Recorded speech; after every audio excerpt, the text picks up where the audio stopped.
नमस्कार साथियों, middle east के अंदर, ईरान के अंदर इस वक्त जिस प्रकार की सिचुएशंस चल रही हैं उससे आप काफी अच्छे से वाकिफ हैं। जहां एक तरफ डोनाल्ड ट्रंप के द्वारा कहा जा रहा है कि वॉर अगले 2 से 3 महीने के अंदर खत्म हो जाएगा। ईरान के साथ हमारी सीधी बातचीत भी चल रही है। ईरान यदि हमारी शर्तों को नहीं मानता है तो उन्हें पाषाण काल के अंदर, स्टोन एज के अंदर पहुंचा दिया जाएगा।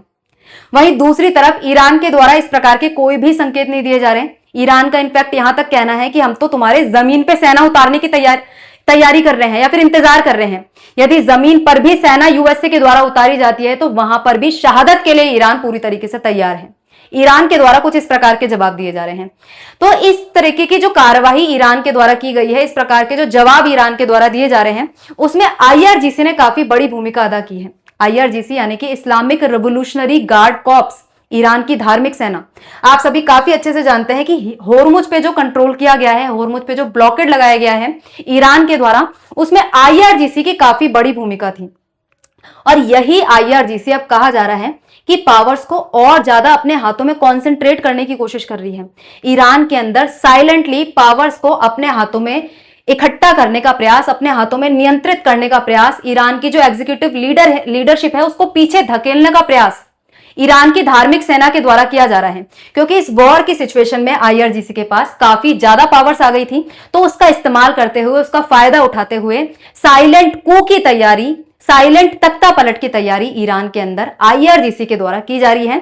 ऐसी खबरें यहां पे बन के आनी शुरू हो चुकी हैं। तो ये सभी चीजों की चर्चा हम आज के सेशन में करने वाले हैं कि क्या ईरान के अंदर आज तख्ता पलट जैसी स्थितियां बन रही हैं, और यदि ऐसी स्थिति बनती है तो इसका इस वॉर वाले सिनेरियो पर क्या इंपैक्ट पड़ने वाला है, मिडिल ईस्ट के अंदर चल रहे एस्केलेशन पर क्या इंपैक्ट पड़ने वाला है। तो सभी चीजों की चर्चा की शुरुआत करते हैं। मेरा नाम है चारू गुप्ता और मैं स्वागत करती हूं आप सभी का चारू एजुकेट्स पर। दोस्तों, सेशन में आगे बढ़े उससे पहले आप लोगों से एक रिक्वेस्ट, यदि चैनल पर नए हैं तो सब्सक्राइब जरूर से कर लें, बेल आइकन को प्रेस कर दें, नोटिफिकेशन आपके पास तुरंत से पहुंच जाएगा। इसके अलावा वीडियो अच्छी लगती है तो लाइक और शेयर भी प्लीज जरूर से कर दें। अपनी जो भी ओपिनियन है मिडिल ईस्ट के अंदर चल रही सिचुएशन को लेकर, क्या आपको लगता है कि वहां पे कू जैसी सिचुएशन बन रही है, तख्ता पलट जैसी सिचुएशन बन रही है, क्या वहां पे पावर स्ट्रगल चल रहा है? तो जो भी आप लोग सोचते हैं कमेंट बॉक्स में जरूर से बता कर जाएं। आते हैं आज के मुद्दे पर, कहां से क्या चीजें निकल कर आ रही हैं, सब चीजों को डिस्कस करेंगे। आप देखो कि ईरान के अंदर इस वक्त 3 मुख्य चेहरे हैं। बहुत सारे ऐसे ऑफिशियल्स हैं जो मुख्य पदों पर काम कर रहे हैं, लेकिन 3 मुख्य चेहरे ईरान के अंदर हैं। पहले मोस्तफा खामेनी, ईरान के सुप्रीम लीडर।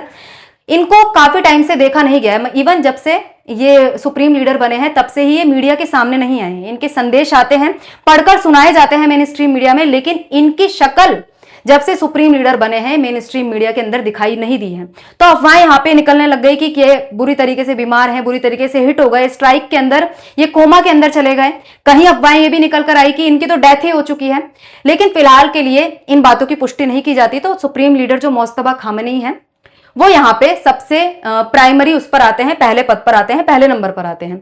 दूसरे हैं पेशकियान, जो वहां के राष्ट्रपति हैं। ये भी एक one of the most important पद इस वक्त ईरान के अंदर है।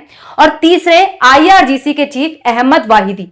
इनको 1 मार्च 2026 को अपॉइंट किया गया था। लास्ट जो आईआरजीसी के चीफ हैं मोहम्मद पाकपोर की डेथ होने के बाद, और कहा जा रहा है कि इनके द्वारा ही, ये ही वो व्यक्ति हैं जो कि ये पावर्स को अपने हाथों में कॉन्सेंट्रेट करने की कोशिश कर रहे हैं। बाकायदा इनके द्वारा ये स्टेटमेंट तक दिया गया है कि वॉर लाइक सिचुएशन में पावर एक इंस्टीट्यूशन के हाथ में होनी चाहिए। पावर या फिर मुख्य जो पदों पे नियुक्ति करने की शक्तियां आईआरजीसी के पास होनी चाहिए। तो हम देखेंगे कि इनके द्वारा और रिसेंट पास्ट में क्या क्या ऐसे काम किए गए हैं, क्या क्या इन्होंने ऐसे डिसीजंस लिए हैं जिसकी वजह से ऐसा लग रहा है, प्रतीत हो रहा है कि आईआरजीसी पावर को कॉन्सेंट्रेट करके साइलेंट तख्ता पलट करने की तैयारी कर रही है। उससे पहले आप लोग आईआरजीसी के बारे में देखिए कि आखिर आईआरजीसी है क्या, इस्लामिक रिवोल्यूशनरी गार्ड कॉर्प्स है क्या। इनको पासदारान भी कहा जाता है। जैसे कि मैंने आपको बताया कि जैसे आर्मी हर देश के अंदर अलग से काम करती है, वो आर्मी तो ईरान के अंदर भी है, लेकिन ईरान के अंदर एक धार्मिक सेना अलग से है। ये ईरान की धार्मिक सेना है जो इस्लामिक मूल्यों की रक्षा करती है। 1979 में जब ईरान के अंदर इस्लामिक रिवोल्यूशन आया था, इस्लामिक शासन की स्थापना हुई थी, तब वहां पर इस इस्लामिक रिवोल्यूशनरी गार्ड कॉर्प्स का गठन किया गया था। इसका मकसद था क्रांति को बचाना और क्रांति के बाद स्थापित हुई सरकार की रक्षा करना। सीधे सुप्रीम लीडर के अंडर काम करती है, अधीन काम करती है, उनके निर्णयों को मानती है। 1.25 लाख सैनिक इसके पास हैं, बॉर्डर पर भी तैनात रहती है। इसके अलावा देश के अंदर सरकार विरोधी आंदोलनों को भी दबाती है। इनफैक्ट आप यहां पे देखो कि 6 पार्ट्स में इसको डिवाइड किया हुआ है। नेवल फोर्स है, एयर फोर्स है, ग्राउंड फोर्स है, ये इसके अंदर काम करती है। इसके अलावा बसीज मिलिशिया है जो कि लोगों पर निगरानी रखते हैं, एक रिजर्व फोर्स की तरह काम करते हैं।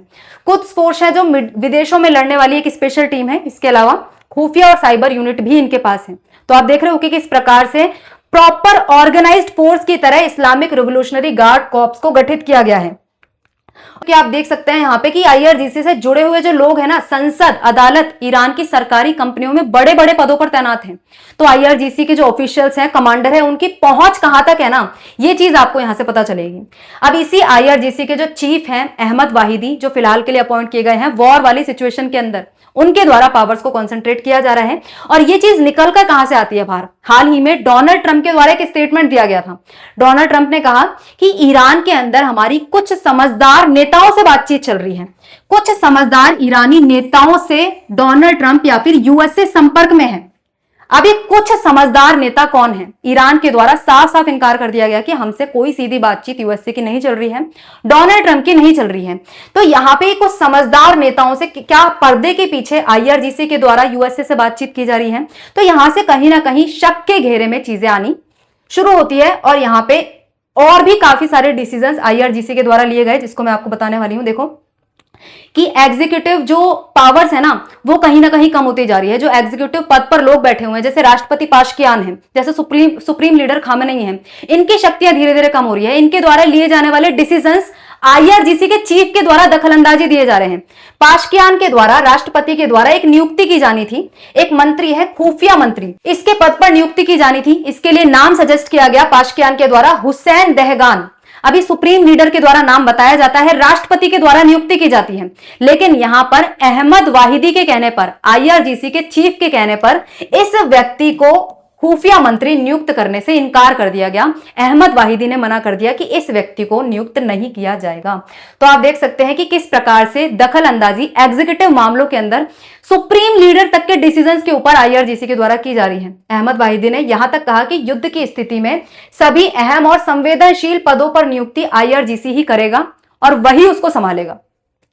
तो आप देख सकते हो कि जब सुप्रीम लीडर की बातों को ईरान के अंदर नहीं माना जा रहा, तो फिर और किसकी बातों को माना जाएगा? क्योंकि जैसा कि हम ऑलरेडी काफी बार चर्चा कर चुके हैं कि ईरान के अंदर सुप्रीम लीडर का पद ही सर्वोच्च होता है, उनके द्वारा ही सब निर्णय लिए जाते हैं। इवन आईआरजीसी का भी जब गठन हुआ था ना, तो जैसा कि हमने पढ़ा कि आईआरजीसी भी सुप्रीम लीडर के अंडर ही काम करने वाली थी, उन्हीं के आदेशों को मानने वाली थी।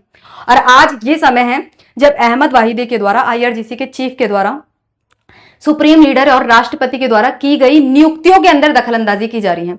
इसके अलावा जहां तक बात है ईरान के सुप्रीम लीडर की, तो ईरान के सुप्रीम लीडर कौन है, इसको लेकर फिलहाल के लिए स्थिति ही क्लियर नहीं है। क्योंकि जैसा कि मैंने आपको बताया, काफी सारी अफवाहें ऐसी चल रही हैं कि ईरान के सुप्रीम लीडर यदि जिंदा है तो सामने क्यों नहीं आ रहे, क्या वो अपनी शक्ल क्यों नहीं दिखा रहे मीडिया के सामने, उनके संदेश ऐसे पढ़ के क्यों सुनाए जा रहे हैं, और यदि वो है भी तो उनके आसपास इतनी कड़ी सुरक्षा आईआरजीसी के द्वारा क्यों लगाई गई है। अभी ये खबर भी निकल कर आई कि पाशकियान जो है ईरान के राष्ट्रपति, वो ये जो खामेनेई है ना, मोस्तफा खामेनेई, इनसे मिलना चाहते थे। लेकिन ईरान की ये जो आईआरजीसी है, इन्होंने इतनी तगड़ी सुरक्षा खामेनेई के अगल बगल लगा रखी है कि खामेनेई से मिलने ही नहीं दिया जा रहा किसी को। मतलब जो ईरान की एग्जीक्यूटिव लीडरशिप है, उसके बीच में कम्युनिकेशन पूरी तरीके से कट कर दिया जा रहा है। और आईआरजीसी बड़े बड़े निर्णय खुद लेने की कोशिश कर रही है। इनके जो आईआरजीसी के जो चीफ हैं, वो अपने हाथों में निर्णयों को कंसोलिडेट करने की कोशिश कर रहे हैं, पावर को कंसोलिडेट करने की कोशिश कर रहे हैं।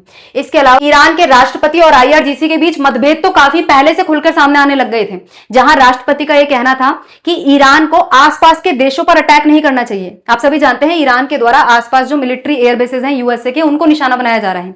चाहे वो सऊदी अरब हो, बहरीन हो, कतर हो, सब पे हमले किए जा रहे थे यूएसए और इजराइल से बदला लेने के लिए। लेकिन पाशकियान का मानना था कि इससे आसपास के देशों के साथ हमारे संबंध खराब हो जाएंगे। लेकिन आईआरजीसी इस बात से ताल्लुक नहीं रखता था। आईआरजीसी के द्वारा लगातार मिलिट्री बेसिस को आसपास के देशों को निशाना बनाया गया। तो यहां से राष्ट्रपति और आईआरजीसी के बीच में मतभेद पहले से दिखने शुरू हो चुके थे और कहीं ना कहीं यह मतभेद ही अब आगे बढ़ते जा रहे हैं। और आप देखो कि होर्मुज के ऊपर स्टार्टिंग से ही किसका कंट्रोल रहा, आईआरजीसी का। यहां से जितने भी शिप्स पास हुए हैं होर्मुज से, वो आईआरजीसी की परमिशन के बाद पास हुए हैं। ईरान के एग्जीक्यूटिव लीडर नहीं, ईरान की सरकार नहीं, सरकार से परमिशन नहीं ली जा रही थी होर्मुज से पास होते हुए, आईआरजीसी से परमिशन ली जा रही थी। जितना भी पैसा शिप्स के द्वारा भरा जा रहा था, आईआरजीसी को भरा जा रहा था। तो यहां पे ये चीजें दिखाती हैं कि आईआरजीसी रीसेंट पास्ट में इस कॉन्फ्लिक्ट वाली सिचुएशन में काफी ज्यादा पावरफुल हुई है। और आप देखो कि जिस आईआरजीसी की शुरुआत 1979 की क्रांति के बाद एक अर्ध सैनिक बल के रूप में हुई थी, उससे ज्यादा ये कुछ नहीं थी, सुप्रीम लीडर के अधीन काम करना था। लेकिन इतने बड़े बड़े निर्णयों पर आज आईआरजीसी के कमांडर अपनी मनमर्जी चला रहे हैं। इवन जो ईरान के सुप्रीम लीडर हैं, उनकी बात तक यहां पर कहीं ना कहीं नजरअंदाज होती हुई दिखाई दे रही है। लेकिन फिलहाल के लिए ईरान की तरफ से बात साफ कर दी गई है कि हम किसी भी प्रकार से पीछे हटने वाले नहीं हैं। ट्रंप के द्वारा देश को संबोधन दिया गया, उसमें हाल ही में ये बातें निकल कर आई, आज की ही बात है ये, उनके सभी बड़े नेता मारे गए हैं, वहां सत्ता परिवर्तन हो चुका है। अब आप देख रहे हो, ट्रंप के द्वारा ये बात बोली गई है कि वहां सत्ता परिवर्तन हो चुका है और जो नए लीडर्स चुने गए हैं वो पहले वाले से कम कट्टर हैं। तो यदि ट्रंप के द्वारा ये बात बोली जा रही है, तो क्या इन बातों में और ये जो चीज हम डिस्कस कर रहे हैं कि ईरान के अंदर पावर स्ट्रगल चल रहा है, तो इन चीजों में किसी प्रकार का कनेक्शन है? ट्रंप के द्वारा इस चीज को कहीं भी से क्लैरिफाई नहीं किया गया है, लेकिन यदि इन डॉट्स को कहीं ना कहीं कनेक्ट किया जाए तो स्थिति गंभीर दिखाई देती है। ट्रंप के द्वारा कहा गया कि ईरान ने अपने 45,000 लोगों की हत्या की है, ईरान को परमाणु ताकत हम बनने नहीं देंगे, अगर समझौता नहीं हुआ तो उन्हें तबाह कर देंगे, होर्मुज से जिनको तेल चाहिए वो उसकी रक्षा खुद करें, यूएसए का कोई लेना देना नहीं है, सऊदी अरब और बहरीन को अकेला हम नहीं छोड़ेंगे। ये सारी बातें ट्रंप के द्वारा कहने के बाद अब आप देखो कि ईरान क्या डरने वाला है। ईरान के द्वारा उल्टा और स्ट्राइक्स करनी शुरू कर दी गई। इजराइल के द्वारा कहा गया कि जब से ट्रंप ने संबोधन दिया ना, उसके बाद तेहरान ने, मतलब ईरान के द्वारा इजराइल पर और एयर स्ट्राइक की गई और मिसाइलें छोड़ी गई।